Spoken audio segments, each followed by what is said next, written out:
ये पेट 2021 में ग्राफ के क्वेश्चन है। तो पहला ग्राफ का क्वेश्चन है, छात्रों के इतिहास और भूगोल के अंकों का अनुपात दर्शाया गया है। तो ये इतिहास और भूगोल के अंकों का अनुपात है। ये छात्र हैं, छात्र एक, छात्र दो, छात्र तीन, छात्र पाँच, इसके बाद 7 छात्र हैं।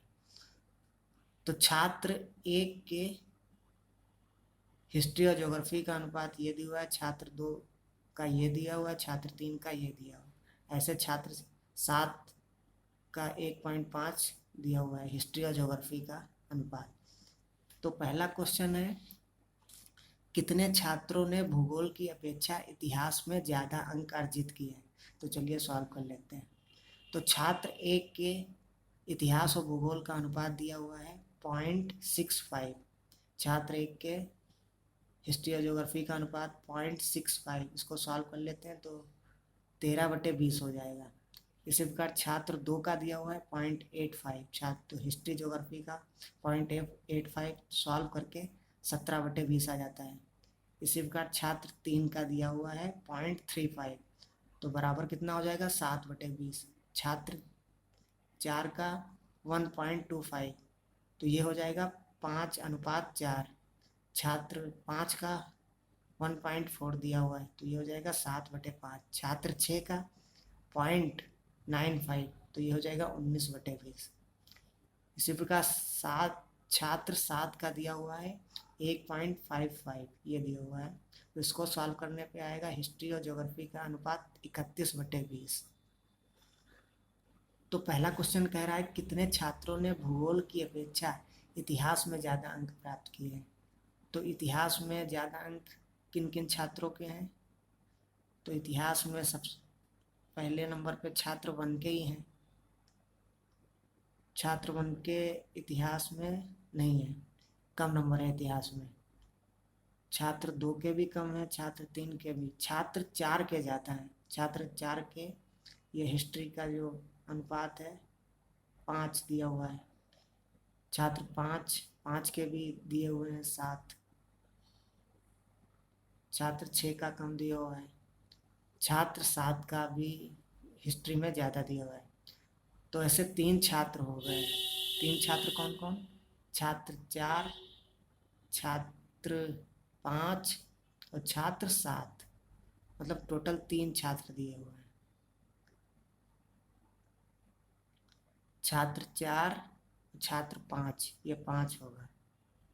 और छात्र सात, मतलब 3 छात्रों के इतिहास में ज़्यादा अंक हैं। छात्र चार, छात्र पाँच और छात्र सात, टोटल 3 लोगों के इतिहास में ज़्यादा नंबर है। दूसरा क्वेश्चन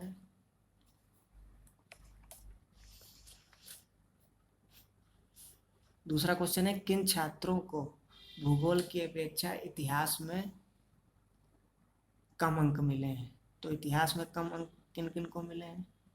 तो छात्र एक को कम मिले हैं 13, छात्र एक को, छात्र दो को, छात्र तीन को भी कम मिले हैं और छात्र छः को भी कम मिले हैं।